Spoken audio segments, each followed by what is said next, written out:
Now we have the third conference by Myriam Greilsammer.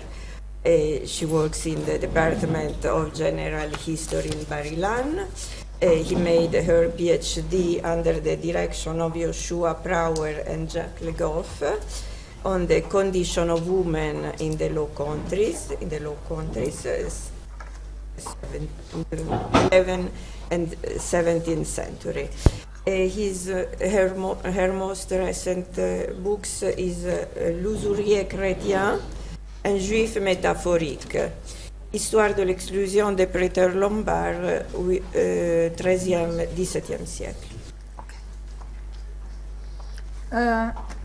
Hello, I'm very glad to be here with you today. Thank you, Myriam Silvera, for introducing me. I want to apologize because yesterday I couldn't be here with you. I was teaching. Sometimes we have to do that too, you know. And I wish to, he's not even here, to thank Dov, but I'll do it when, my friend and colleague Dov, for having invited me to his workshop. While conducting, you hear me? Yes, yeah? Yes.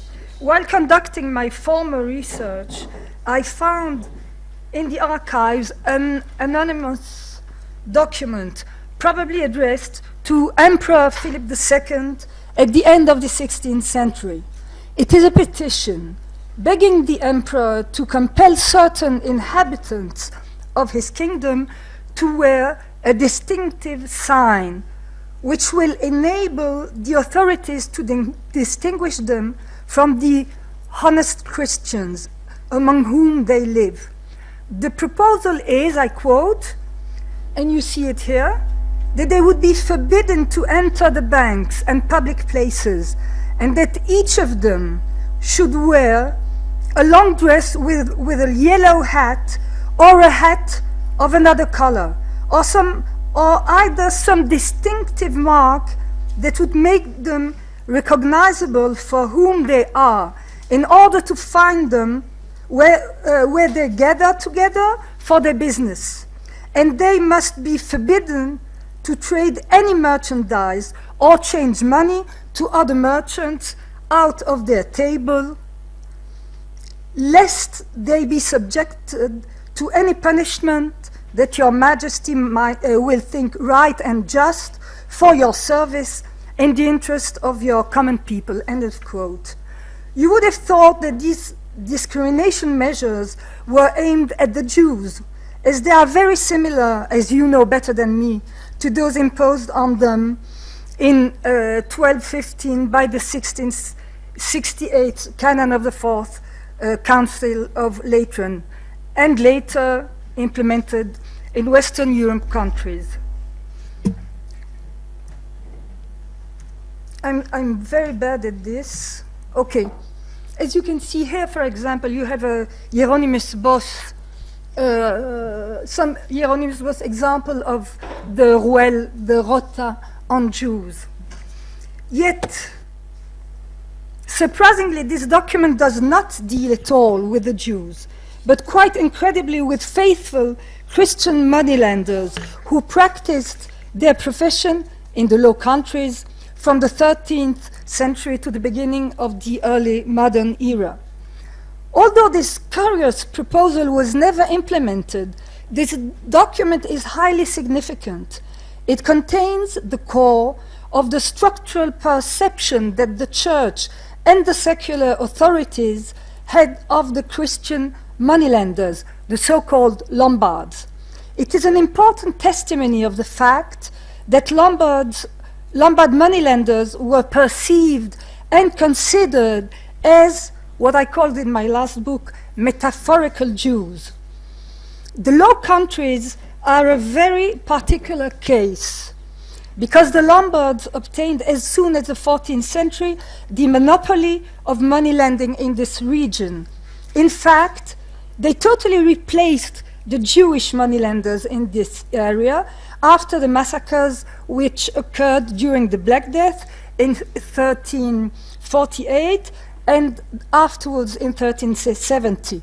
Since then, no Jews lived officially in these regions until the 16th century.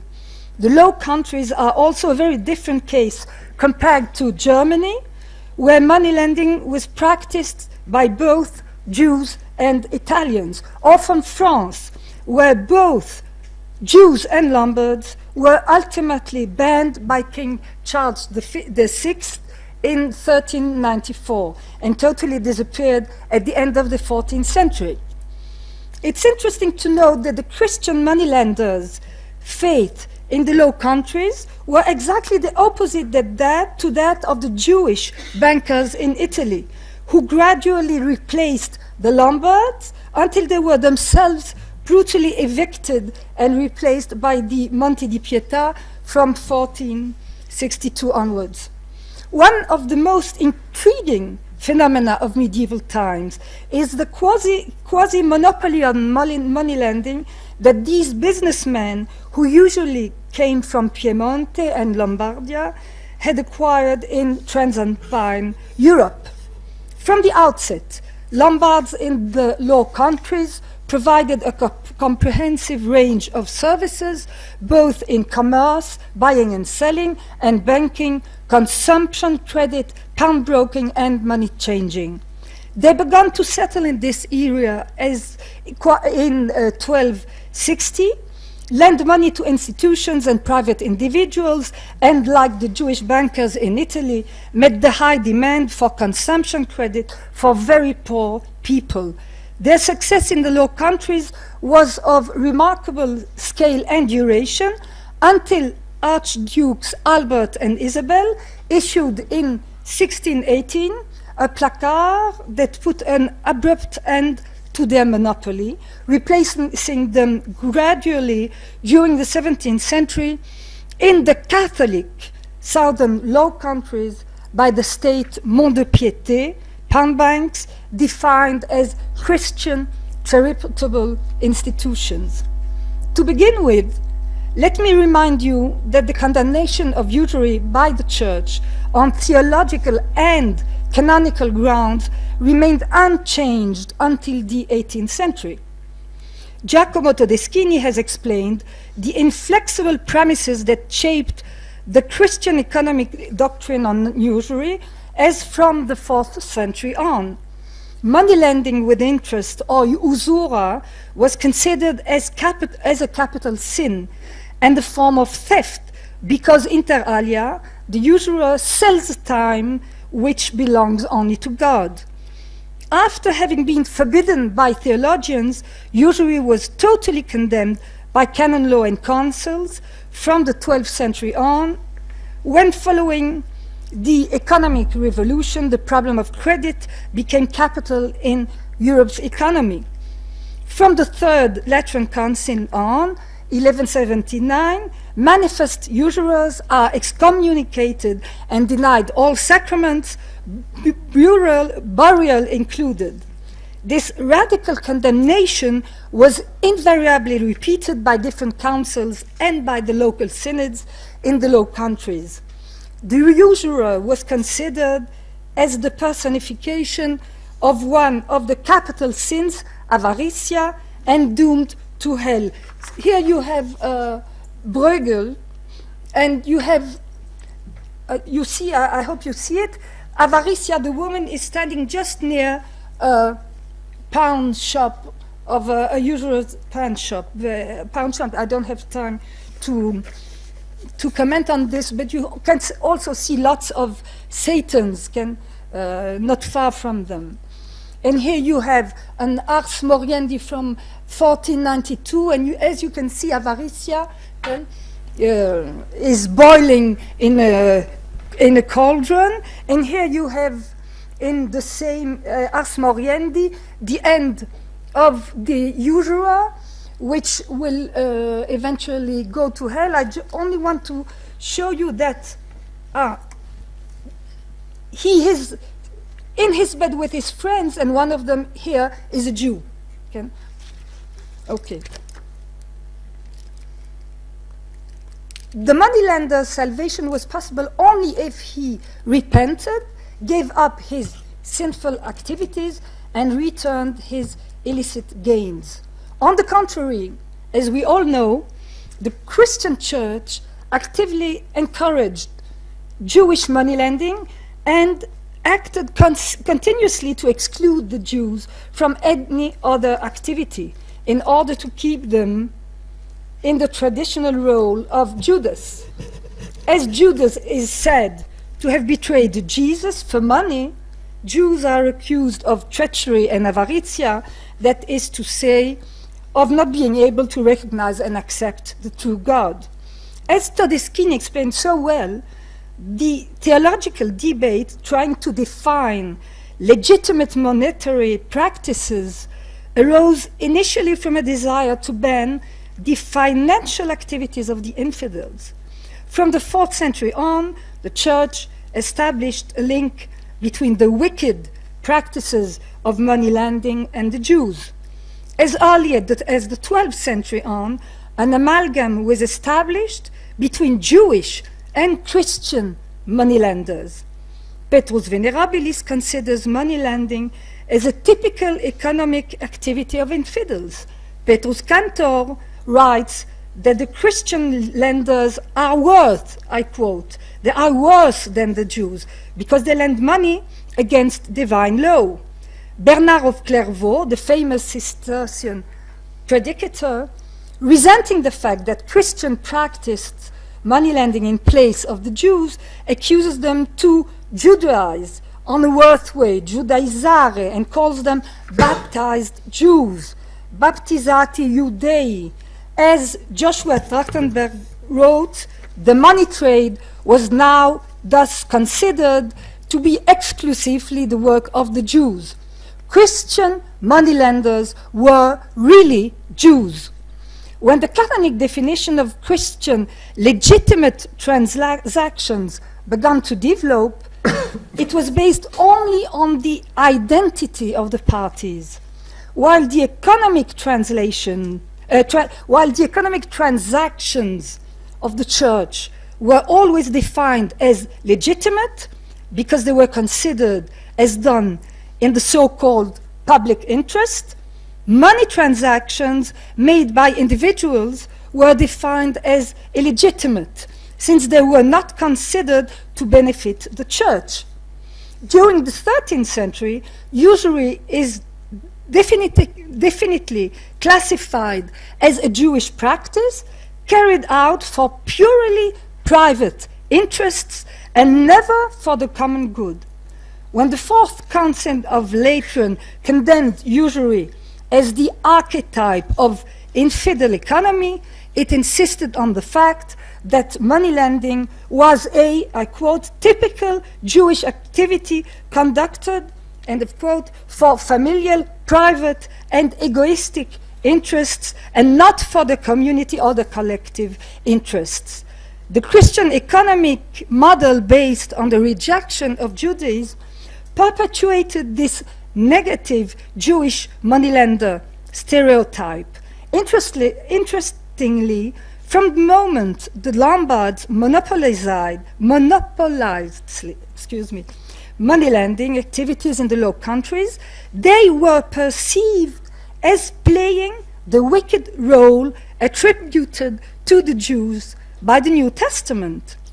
In the absence of Jews, like in the Low Countries, this perception was thus applied to the Lombards, the Christian moneylender, who symbolized, exactly like the Jew, a vicious relation to money. The Christian moneylenders completely endorsed their negative character and became, as I already said, metaphoric Jews. An interesting didactic text shows how deeply this amalgam was rooted in Dutch society at large. It opposes the good behavior of the righteous Christian merchants who trade goods, buy and sell with moderation, respect the law, behave with wisdom and equity, without lying or cheating, and live from their well-acquired income, to the wicked and greedy merchants who, I quote, use the Jews' spear, Jodenspieße. Of course, this infamous expression the Jews pair, applies here to Christian money lending. I even have an image. Yes, you can see it here. I have no time. It's 1541, Nuremberg, 1541. As in the Low Countries, the dominant ideology perceived the Lombards as baptized Jews, these metaphors and amalgam appear in many pictures and iconographic representations of Christian moneylenders. The latter are represented with all the distinctive attributes and external signs of the Jews. In these paintings, immoral businessmen or greedy persons look like rabbis or simply like Jews. They wear a long beard and a typical hat, and all these pictures represent and are called the usurer, the bad usurer, avaritia, as you wish. So I have put, do you see something? It's not too small? I don't know. No, perfect. Okay, so you see the usurer on the left, and I have tried to find, how could I say, Low Countries representations of Jews in order for you to see that they were in fact the same clothes. So here you have also the usurer. It's another picture on your left. He is being brought to hell, and he is wearing a cap, a Jewish cap, exactly like in this painting of Hieronymus Bosch. You can see the kippah there. It's exactly the same model. Or you have here another picture of a usurer, and he is so bad that young woman is crying because of his, because he is so difficult with her, and he wears exactly the same cap as this Jew in this Bosch painting. And you have here death coming to seize the usurer. It's a usurer, but he's got a beard and he's got a cap, exactly like in this Roger van der Weyden picture. Last example, this couple of usurers, not Jews, usurers, as you can see, cap, like this representation, this Italian representation of a Jew, and beard. This is what, and last one, this is the most interesting, I think. On the left, a usurer, that man that eats the cap of that poor beggar and his two little children. He is pushed by the devil, exactly as you know, as in this Capella dei Scroveni representation of Judas is pushed by the devil when he sells his information to the Jews. I hope that you will agree with me that in most Flemish paintings, the wicked merchant, the Christian moneylender, and the Jew are one single character. What we have here is an imaginary representation conveyed within the Christian community, a collective metaphor which played a central function, particularly in the Low Countries. Here, I refer to the capital work of Pierre Bourdieu, famous French sociologist, anthropologist, and philosopher, who tried to explain the subtle ways in which power is transferred and social order maintained within and across generation, using his notion of symbolic violence.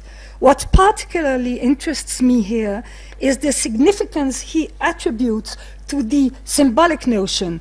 Symbolic violence is, according to him, much more powerful than physical violence because it is embedded in the structures of cognition and in the modes of action of individuals and adds legitimacy to the existing social order. Applying this fundamental notion of Pierre Bourdieu enables me at first to say that the Christian church, in assimilating the Lombards to the Jews, imposed on them some kind of symbolic conversion to Judaism. that was taken for granted and remained unchanged in the longue durée. Now you understand why I'm here. No, really. My thesis is that this symbolic conversion had, inter alia, two opposed and capital political consequences on the fate of these Christian merchants. Paradoxally, this symbolic conversion had a first positive consequence. It made it easier to the political authorities to allow the Lombards to handle their lending activities. First, because they were symbolically defined as Jews, these Christian merchants could officially be allowed by the secular authorities of the Low Countries to lend money at interest, although, as I already said, the church had forbidden all the Christians, without exception, to exercise this sinful activity under pain of terrible sanctions, as we saw, boiling. Not only, and hell, of course, not only did they benefit from the formal authorization of their trade, but also from their privileges and their direct juridical and physical protection from the 13th century. The dual function of the Prince Archbishop of the Principality of Liège is a perfect illustration of the contradiction existing between the religious and secular attitude towards the Lombards' lending activities. In the 15th century, in his capacity as a church prelate, as Archbishop of Liège, Jean de Heinsberg introduced numerous measures that led to the persecution of the Lombards. Inter alia, he ordered to close their table in his town, to seize their property and to forbid their activities, while at the same time, exactly as a political prince, the same man, he granted them a monopoly over the exercise of money lending in his principality.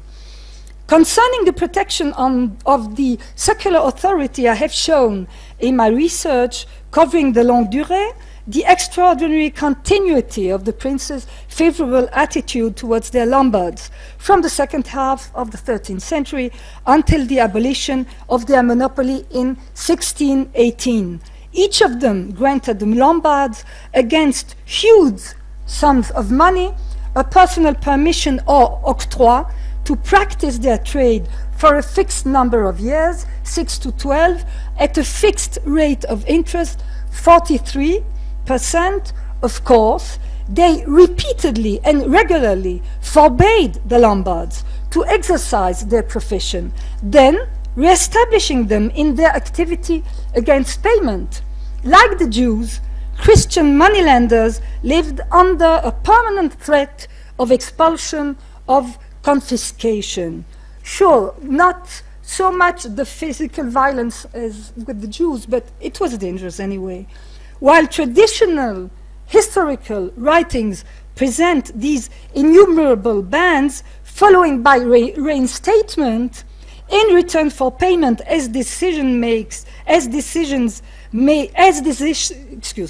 followed by reinstatement in return for payment, and they are presented as decisions made on religious grounds, I have shown that this was a continuous, centuries-old strategy whose main motive was, as happened with the Jews, not so much religious beliefs than the lure of profit.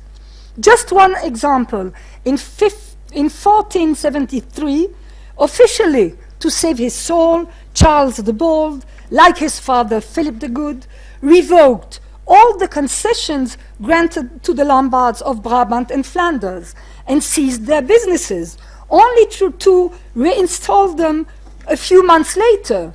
It is estimated that he earned £60,000 from the fine, in addition to £9,600 they paid for the renewal of their collective authorization, and another £17,000 as a non-reimbursable loan. In fact, this fragile tolerance based on the symbolic conversion of the Lombards, dependent on economic growth and profit, as it was linked to a relentless quest of material profit.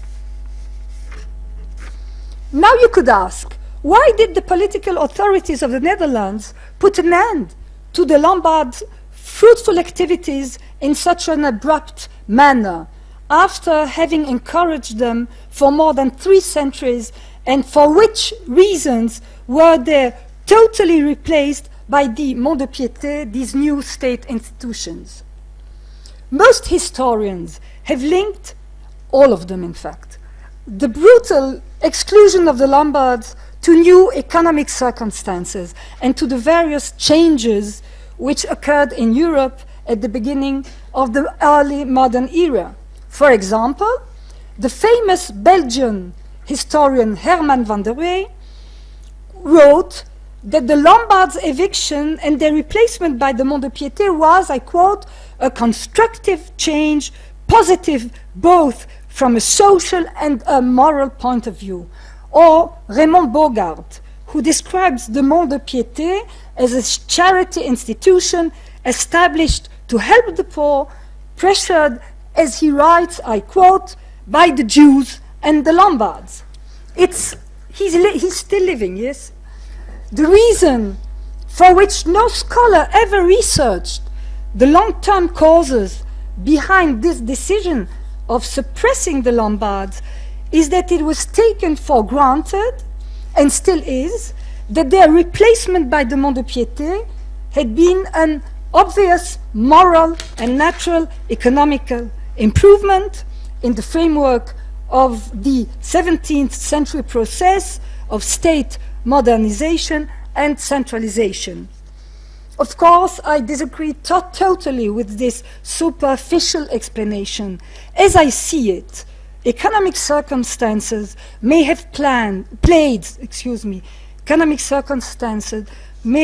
a conjunctural role, but they cannot provide a structural explanation for such a radical and final suppression of the Lombards' activities and their replacement by the Mont de Piété. On the contrary, I think that we need to emphasize the role of the ideological factors, or of the so-called mentalité developed by the French Nouvelle Histoire, which can only be ascertained in the longue durée. It is here that we witness the deep-rooted influence of the symbolic conversion of these Lombards. Exactly as it enabled the political authorities to allow these Christian moneylenders to exercise their trade because they were perceived as symbolic Jews, their symbolic conversion brought eventually on them their total rejection as moneylenders in the southern Low Countries in the beginning of the modern era. First, the economic crisis, the expensive war with the northern provinces, which began in 1579, the need to build a centralized state requiring colossal financial resources, eventually led the princes to reinforce their repression of the Lombards from the second half of the 16th century in order to obtain from them the maximum amount of money. In the difficult economic climate of the 17th century, the conditions on which they were allowed to exercise their profession became really impossible. As this regular source of income of the archdukes dried up and the dwindling profits extorted from the Lombards could no longer be satisfactory, the authorities lost their economic interest in their services. Consequently, any tolerance linked to the prevailing economic climate was eclipsed by a deep-seated intolerance that grew significantly during the religious wars, enhanced, of course, by the ideology of the Counter-Reformation. The archdukes accepted ultimately to yield to the growing ideological and theological criticism aimed at the Lombards. And in 1618, they decided to confiscate their monopoly in lending and to replace them with public institutions. State Mont de Piété was set up in every important city which had, which had money lending banks under the central direction of Wenceslas Koberger at the expense of the church and of private donors 156 years after the establishment of the first Monte di Pietà in Perugia. Here too, it is the perception of the Lombards as Jews in the Low Countries that led to this unilateral decision inspired by the Italian Franciscan economic ideology. In the 14th century, the Franciscan theologians completed the tenets of the basic Christian economic ideology. As they perceived you have here the preachers, I don't have time for that, but as they perceived the city as a body, città corpo, symbolizing the body of Jesus Christ himself, they constantly underlined the terrible danger represented by the Jewish presence within the city, a treacherous presence which threatens the city exactly as a tumor blocks the circulation of blood. The only solution, according, as you know, to the medical theories of that time, is an absolute and total eradication of this deadly tumor. For the Franciscans, the primordial economic value is the free circulation of all goods and their productivity. Precisely, Jews are considered by them as causing a deadly degeneration of the patrimonial order in the city, because they accumulate a fruitless quantity of money which they mobilize and lock up instead of investing it for the common good. The moneylender or any other bad merchant is hated because of the amalgam made between him and these vicious practices of the Jews. This is why Todeschini explains that the invention of the Monte di Pietà by the Franciscans in Italy was not at all driven by economic goals, but by their theoretical thinking, wishing to implement a very clear-cut Christian economic model. And I have here, for example, oh no, I passed it, a representation of the Monte di Pietà. You can see the righteous Christian.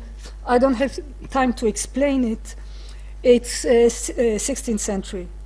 In Italy, this definition of the Christian use of money led to the creation of the Monte di Pietà from the late 15th century onwards. In fact, as you know, their main purpose was not only the total eradication of Jewish bankers, but the gradual marginalization of the Jews in the city, which would concretize later on as a consequence of their indoctrination in the institutions of the ghettos.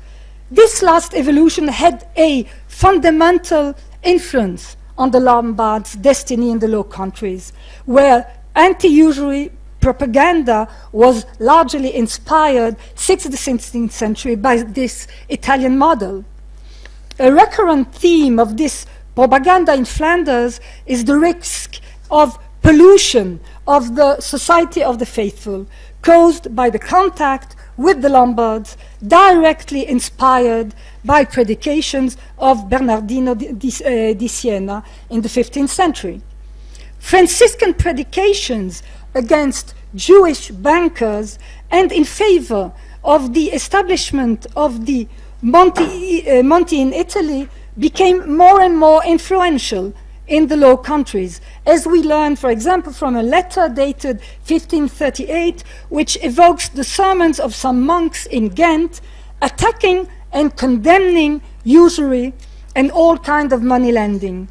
Their predications caused the city of Ghent to oppose an authorization given to a Lombard by the government Mary of Hungary to hold a lending table there. The state's policy of abolishing Lombard money lending businesses was not implemented in the southern lower countries until the second quarter of the 17th century. I'm finishing. Yes, I have 1 minute more. When a combination of material, ideological, and psychological factors led to the abolition of the monopoly of the Lombard usurers, perceived, as we know, as baptized Jews, and replaced them with mont-de-piété because of their relationship with money and with God. The Lombards were accused, like the Jews, not only of polluting Christian society, but of causing its disintegration as Christians from within. This ideology certainly contributed to the fact that in the Low Countries, Catholic society, which at that time was undergoing a process of purification, had to ban the Lombards' practices perceived as Jewish and thus incompatible with the Christian ideals of the Counter-Reformation. The prevailing economic crisis and religious conflicts enhanced the assimilation of Lombards to Jewish values and practices, and thus their definitive rejection, based on a total deep-seated intolerance of their economic activities, was inevitable. It was not so much the form that their financial operation took, but their very essence that dictated the secular authorities' decision to snatch control of the financial area from the infidel merchants. It did not matter that in reality, despite the official intentions of its creators, the mont-de-piété were terribly ruthless towards people in need. Although we can not deny the caritative intention of these institutions, the economic argument was not the decisive one. What characterized the Mont was their bad administration, the cruelty of the authorities who managed them, the dishonesty of employees who deliberately underestimated the value of the items deposited as pledges, the extreme unlikelihood of being able to redeem your deposit, and the misappropriation of funds, in one case by its own creator and manager, who kept for himself over 300,000 florins. Similarly, it did not matter that the Lombards were excellent professional, I'm finishing, moneylenders who provided very useful services. These arguments were powerless to prevent the steps taken against them by the authorities, because the equation between Jews, usury, and Lombards, which was one of the fundamental elements of the basic intolerance displayed by Christian society and Franciscan ideology in a time of relentless war against the infidels, demanded their total eradication. In conclusion, I would say that as Jews were still banned from the southern Low Countries, and as this society planned and underwent a huge process of purification and uniformization during the Counter-Reformation, it had to eradicate the Lombards' activity, perceived as totally incompatible with Christian ideals. It is because they were perceived as metaphoric Jews by a process of symbolic conversion that they were not allowed, notwithstanding their extraordinary financial expertise, neither to continue their business, not even to be employed as clerks in the mont-de-piété. The equation established between Jews, usury, and Lombards, which I call the symbolic conversion of the Lombards, one of the major capital tenets of the Christian economic doctrine, thus sealed twice the Christian moneylenders' destiny in the southern Low Countries. Thank you very much.